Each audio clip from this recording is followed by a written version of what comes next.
Class 12th CBSE ICSE boards examination are cancelled now. हाँ जी, officially तुम्हारी boards examination को कैंसिल कर दिया गया है। मतलब तुम्हें ऑफलाइन सेंटर पे जाके कोई एग्जामिनेशन नहीं देना है और तुम्हारी जो भी बोर्ड्स की मार्क्स होगी वो तुम्हें घर पे बैठ के तुम्हारी किसी इंटरनल असेसमेंट या किसी दूसरे प्रोसेस से तुम्हें मार्क्स दिया जाएगा बोर्ड्स के, चाहे तुम सीबीएसई के हो या फिर किसी और बोर्ड्स के हो। ओके, अब मैं बात करूं उन बच्चों के लिए जो किसी रीजनल बोर्ड से आते हैं, उनके मार्क्स का क्या, उनकी एग्जामिनेशन का क्या। तो जिन बच्चों की एग्जामिनेशन नहीं कैंसिल हुई है किसी और रीजनल बोर्ड से या स्टेट बोर्ड से, तो उनकी भी मोस्ट प्रोबेबली कैंसिल हो जाएगी। जैसा सिचुएशन है, अगर सीबीएसई कैंसिल हो सकती है तो फिर वो भी कैंसिल हो सकती है, वो स्टेट बोर्ड वाली भी कर देगी जिन्होंने अभी तक नहीं करा, जिन स्टेट ने।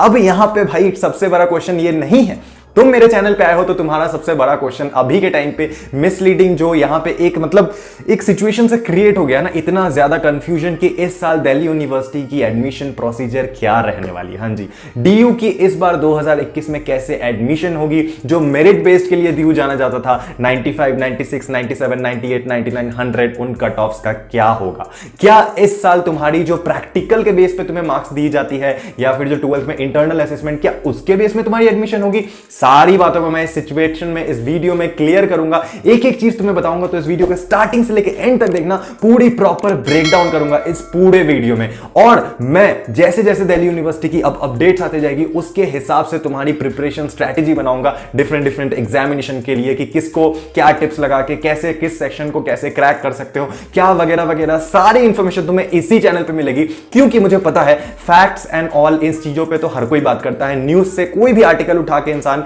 पढ़ देता है और व्यूज आ जाते हैं, बट यहां पे तुम्हारा भाई तुम्हें देगा प्रिपरेशन स्ट्रैटेजी। इस तरीके से तुम्हारे सामने ब्रो टू ब्रो ब्रेकडाउन करूंगा एक एक चीजें, एक एक टिप्स के साथ, कि तुम्हें बहुत ही पॉजिटिव फीडबैक मिलेगा इस एग्जामिनेशन को निकालने के लिए। ओके, अब सबसे पहले मैं अगर बात करूं तुमसे कि दिल्ली यूनिवर्सिटी की इस साल एडमिशन प्रोसेस क्या रह सकती है, ध्यान से सुनना है, स्टेप बाय स्टेप बताऊंगा तुम्हें इस वीडियो में क्या हो सकती है। देखो, सबसे पहले जो डीयू, जो हमारी इतनी बड़ी इंडिया की सेंट्रल यूनिवर्सिटी है, अब डीयू को लेके हर बार जो कट ऑफ के लिए डीयू जाना जाता है, मतलब 99, 100% तक की कट ऑफ चली जाती है। यहां पे क्या होता है ना कि हर साल थोड़ा सा अनफेयर एडमिशन जरूर होता है कुछ कैटेगरी के बच्चों के लिए। सबसे पहले अगर मैं उनकी बात करूं तो उनमें से होते हैं कुछ रीजनल बोर्ड्स वाले बच्चे जो मतलब स्टेट बोर्ड से आते हैं, कुछ ऐसे बच्चे जो दूसरे सीबीएसई को छोड़ के कोई डिफरेंट बोर्ड से आते हैं। उन बच्चों के लिए दिल्ली यूनिवर्सिटी में कुछ टॉप कॉलेजेस में एडमिशन लेना बहुत मुश्किल हो जाता है, क्योंकि Delhi sometimes DU 100% cut off तक भी जाती है और उनके बोर्ड्स वाले उन्हें उतने स्कोर नहीं देते हैं। तो इनमें बच्चों की कोई गलती नहीं है, वो बोर्ड्स ही वैसे है कि वहां पे उन्हें स्कोर नहीं दी जाती है 100%। ऑनेस्टली स्पीकिंग ब्रो, मुझे पता है, मैं भी एक स्टूडेंट हूं, ये बातें तुमसे कोई नहीं शेयर करेगा, कोई बोलेगा भी नहीं सामने आके, बट मैं बोल सकता हूं कि कितना बुरा लगता है कि आपको अगर इंडिया के टॉप कॉलेज में पढ़ना है बट आप कर नहीं सकते हो, क्योंकि आप में क्षमता है, आप में कैपेबिलिटी है, बट कुछ और अदर फैक्टर की वजह से आप नहीं एडमिशन ले सकते हो। मतलब इसका मतलब कि दिल्ली यूनिवर्सिटी का जो मेनली फोकस रहता है वो सीबीएसई वाले बच्चे वो टॉप कॉलेज उठा ले जाते थे अभी तक ऐसा नहीं है दूसरे बोर्ड्स के बच्चे नहीं लेते थे। लेकिन इस साल तो तुम्हारी क्लास 12 की मार्क्स है ही नहीं, और अगर जो तुम्हारी क्लास 12 की मार्क्स आती है वो मार्क्स हो सकती है तुम्हारी किसी इंटरनल असेसमेंट के बेस में हो या फिर किसी और चीज में। अब ऐसे सिचुएशन में दिल्ली यूनिवर्सिटी तो वो मार्क्स कंसीडर नहीं कर सकती है। क्यों नहीं कर सकती है? क्योंकि हो सकता है कि जो तुम्हारी इंटरनल असेसमेंट के बेसिस पे जो मार्क्स मिले वो इतनी ज्यादा हो जाए कि फिर से तुम्हारी अनफेयर एडमिशन हो जाए। और कभी भी वो अगर तुम्हारी प्रैक्टिकल की मार्क्स पे तुम्हें एडमिशन दिया जाता है ना, तो वो कहीं से भी मेरिट नहीं होगा। डीयू हमेशा टैग लगाती है मेरिट बेस्ड एडमिशन, तो वो मेरिट तो नहीं होगा। ये बात मैं ब्रेक डाउन करके बता रहा हूं। अब अगर मैं बात करूं ऐसी सिचुएशन में दिल्ली यूनिवर्सिटी की क्या एडमिशन प्रोसीजर हो सकती है एग्जैक्टली, तो यहां पे एक ही ऑप्शन निकल के आता है जो कि है तुम्हारी एंट्रेंस एग्जामिनेशन। हाँ जी, और वो भी हो सकता है मोस्ट प्रोबेबली, मुझे तो ऐसा ही लगता है बीइंग एन क्रिएटर, जितना मैंने रिसर्च करा है, जितना एनालाइज करा है, कि इस साल तुम्हारी सीयू सेट होने वाली है। दिल्ली यूनिवर्सिटी ने भी कुछ दिन पहले ये बात अपने मतलब आर्टिकल में निकाला था कि दिल्ली यूनिवर्सिटी, अगर तुम्हारी बोर्ड्स एग्जामिनेशन वगैरह में कोई प्रॉब्लम आती है, एग्जामिनेशन कैंसिल होती है, तो दिल्ली यूनिवर्सिटी जाएगी एंट्रेंस एग्जामिनेशन के लिए। उसके लिए बच्चों के लिए मतलब प्रॉपर स्ट्रैटेजी बनाई जाएगी। दिल्ली यूनिवर्सिटी प्रॉपर उसके लिए टीम बनाएगी, उसके लिए नया पोर्टल बनाएगी जिसमें सारी तरीके से तुम्हारी एंट्रेंस एग्जामिनेशन की चीजें वगैरह होगी। तो मतलब अगर कुछ भी चेंजेस आती है तो उसके लिए दिल्ली यूनिवर्सिटी पहले से ही बैठा है अडॉप्ट करने के लिए। मतलब कि हां, चांसेस बहुत ज्यादा है, मतलब 99% चांसेस तुम्हारी यह बन के आती है कि तुम्हारी इस साल एंट्रेंस एग्जामिनेशन होगी। बस ठप्पा लगाने की देरी है, जो कि दिल्ली यूनिवर्सिटी जल्दी कर देगा नोटिस में निकाल के। सो गाइस, अगर मैं बात करूं कि अगर तुम्हारी सीयू सेट हुई तो उसकी पैटर्न क्या होगी, क्योंकि सबसे बड़ा डाउट तो यही है। तो पैटर्न की अगर मैं बात करूं, जो सीयू सेट की अगर हम लास्ट ईयर की पैटर्न देखें अकॉर्डिंग टू लास्ट ईयर, तो सीयू सेट में आता है तुम्हारी 2 सेक्शन में क्वेश्चन। कोई भी कोर्स के लिए अगर तुम अप्लाई करते हो, सीयू सेट की पैटर्न ए सेक्शन बी में बटी रहती है। सेक्शन ए में होती है तुम्हारी LR, reasoning, verbal, quantitative, aptitude जैसे क्वेश्चन, और सेक्शन बी में रहती है तुम्हारी सब्जेक्ट मैटर क्वेश्चन। मतलब जिस भी कोर्स के लिए तुम अप्लाई कर रहे हो उसके क्वेश्चन सेक्शन बी में आते हैं। तो सेक्शन ए जो होगा वो कॉमन होगा, जहां पे तुम्हारी quantitative aptitude, logical reasoning, verbal ability, ये सारी चीजें सारे ही कोर्सेज के लिए आएंगे। सेक्शन ए मोस्ट प्रोबेबली थोड़ी बहुत चेंजेस हो सकती है, बट बहुत ज्यादा चेंजेस नहीं होगी, क्योंकि एकदम से इतना चेंजेस तो करेगी नहीं। तो थोड़ी बहुत चेंजेस हो सकती है, मैं तुम्हें बता रहा हूं ब्रो टू ब्रो, कोई नहीं बताएगा। सब्सक्राइब कर लेना अभी भी, क्योंकि इस तरीके से ब्रेकडाउन लिटरली कोई नहीं करने वाला। मुझे पता है, मैं भी एक स्टूडेंट हूं, मैं भी अपने टाइम पे देखता था किसी और को, तो मुझे पता है। तो अगर मैं बात करूं ऑनेस्टली स्पीकिंग ब्रो, कि तुम्हारी जो सेक्शन ए होगी, सेक्शन ए में तुम्हारे जो क्वेश्चंस रहेंगे वो सारे ही किसी भी कोर्स को ले लो दिल्ली यूनिवर्सिटी में, वो हो सकते हैं कॉमन।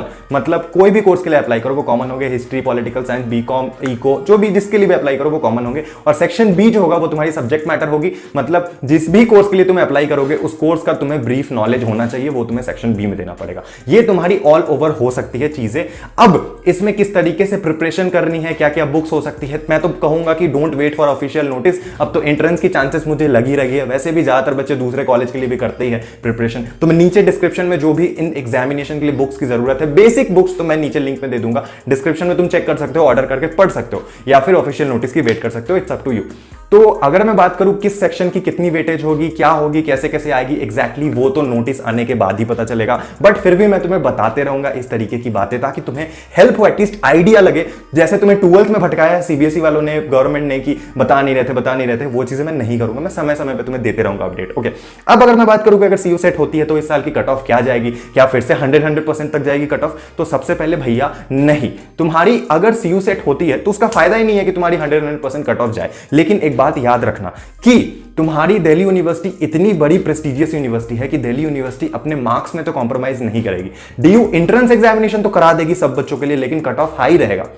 हो सकता है कि कट ऑफ 100% ना जाए, ये अनफेयर जो तुम्हारी एडमिशन होती है, जो 100%, ये तो गलत है ना। तो इस तरीके का भी ना हो, बट 90+ तो जाएगी जो भी टॉप कॉलेज है। 90 के 95+ भी जा सकती है जो टॉप कॉलेजेस है। 1-2 मार्क्स का फर्क हो सकता है, तो वो कॉलेज पे डिपेंड करता है। बट मैं तुम्हें इतना फिलहाल के लिए तो आइडिया जरूर दे सकता हूं, जो कि कोई नहीं बता रहा होगा। सब तुम्हें भी न्यूज बता रहे होंगे, न्यूज पढ़ रहे होंगे, जो कि पता नहीं, छोड़ो, नो कमेंट। बट हाँ, बस इतना बोलूंगा कि तुम्हारी कट ऑफ जो है हाई तो जा सकती है। दिल्ली यूनिवर्सिटी अपनी प्रेस्टीज को मेंटेन करेगी जो मार्क्स के लिए रखते हैं। अब अगर मैं बात करूं नंबर ऑफ सीट्स की, तो हो सकती है तुम्हारी इस साल सीट्स इंक्रीज हो, क्योंकि बहुत सारे बच्चे, हो सकता है जो बच्चे डीयू में ना भी अप्लाई करते थे, अब एंट्रेंस को देख के वो अप्लाई करे, तो नंबर ऑफ सीट्स भी इस साल इंक्रीज कर दे, जितने नंबर ऑफ बच्चे एडमिशन करेंगे। खैर, वो एक अलग बात है।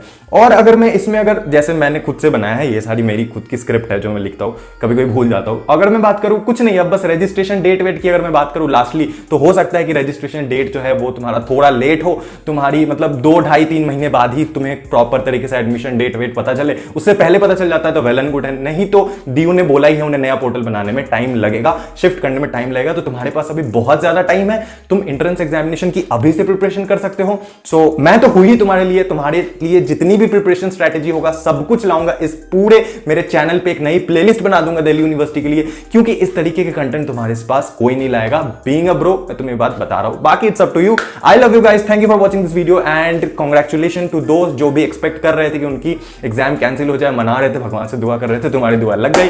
आई love you guys, thank you for watching this video. And अगर इस वीडियो से रिलेटेड कोई भी दिक्कत हो, नीचे मेरे इंस्टाग्राम की लिंक है सीधे ही डिस्क्रिप्शन में, वहां पर जाकर तुम मुझे डीएम कर सकते हो। I am always here for you guys. टाटा, बाय बाय, सी।